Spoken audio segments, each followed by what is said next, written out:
Hello and welcome. In this video, we'll be going over how to fill out your metaphysical layout. For those of you unfamiliar with that system, there are links in the description. For this process, you'll need three things. First, you'll need your value assessment assignment. If we did not do this assignment in class, it's just your top 5 values, and if you haven't done this yet, list out your top 5 values in life, things like family or spending time with friends and so on, and list them in the order of priority from 1 to 5. Second, you'll need your completed ethics survey. If you have not done this yet, you can go to the link in the description and take that survey. You want to write down your answers because you'll need them here. Now, if you're taking my class through Blackboard, here is how you get access to your answers for the survey.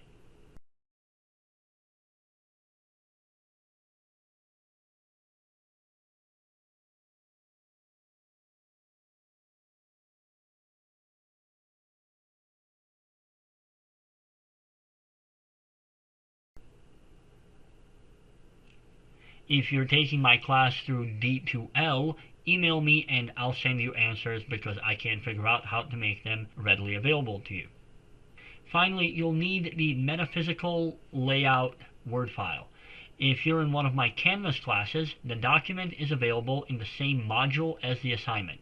If you're in one of my Blackboard classes, the document is available in the General Information module. If you're not in one of my classes, there's a link to the document in the description below. Alright, now let's see how we populate this chart. So first, let's open up the document. See how it looks funky? Well, select this option, the web layout. That lets you see your document properly. Now let's take a look at our values. I will have an imaginary list here. For each of these points, I want to ask, is this a rule or principle, a behavior, or an outcome of behavior? Now, if it is a rule or principle, then it belongs on the descriptive side. That's the left-hand side, and we'll talk more about it later.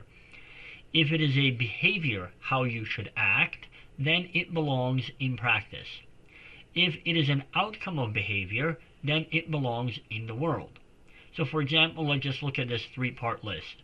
1, be loyal. 2, make the world a more just place. 3, feed the homeless. Now, loyalty is a concept. It's a principle, so it belongs over on the descriptive side. Making the world a more just place is a result. It's an outcome of behavior, so it belongs under the world section. Feeding the homeless is a specific thing you do, so it belongs under practice. Now, for the things over on the descriptive side, take each point that you have there and ask why. If you can give a meaningful answer other than because it's good, then you're looking at part of a theory instead of an axiom. But if the question why makes no sense, or if there is no good reason left to give, then you probably have an axiom. For example, be loyal. Why? Well, you should be loyal because it makes you stable, dependable, trustworthy person, and not an unstable, flaky, and unreliable kind of person no one wants to be around. Oh, okay, so we have a meaningful answer. There is a higher principle for why you should be loyal. So be loyal is actually part of theory instead of being an axiom. Let's look at a different example. Let's say be healthy. Why? Because being healthy is good. Why is it good? Because it is. Because being not healthy is terrible. You don't just want to be healthy so that you can do other things. Well, yes, that too. But being healthy is a good by itself. You really don't want the opposite. And that's how you know you found an axiom, when you can't reasonably answer the question why any further.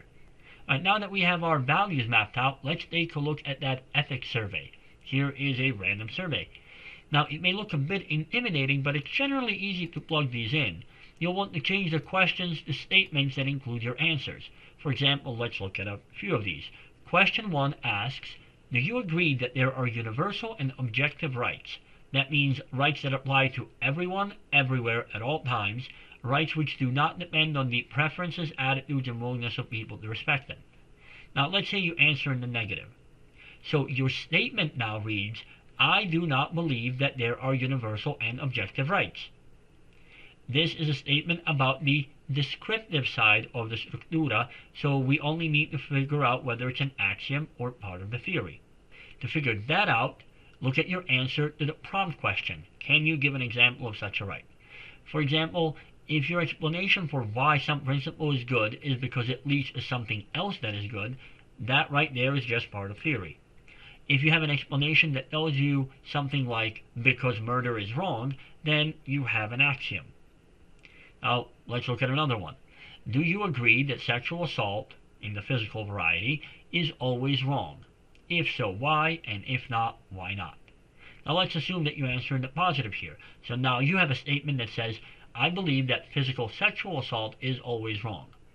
Now look at your answer to the prompt after the main question. How did you justify your answer? Now, if you said something like because it is, and you can't come up with a more abstract answer, then your answer is an axiom. If you said something like because hurting people is bad, then your answer is either theory or practice, depending on the next answer. I know. If you can ask another why question and get a coherent answer, then it's practice. If asking another why question gets you because it is kind of answer, then you have theory. Why is hurting people bad? Because I said so, or because people have rights that should not be violated. You see the difference there? Now, if this seems a little bit difficult, that's because it sort of is. One person's practice is another person's theory. It depends on how you understand the world. Anyway, now that you have your answer, plug it into the layout.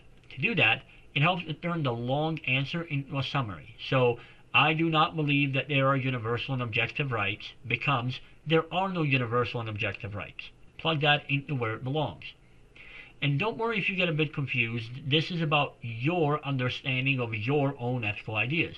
You will be revising this as the semester goes on, so a mistake here is not the end of the world. Now that we've done all that, save the file and upload it to the appropriate assignment, and then you're done. So that covers the tutorial of how to assemble your own metaphysical layout. What you want to do with this assignment is keep it handy. And as we go through various ethical theories and you see some implications of your answers, you will go back and revise this list, at least so that it does not contradict itself, which it most probably does right now. And that's that. If you have questions or comments, feel free to leave a comment below or email me. Thank you.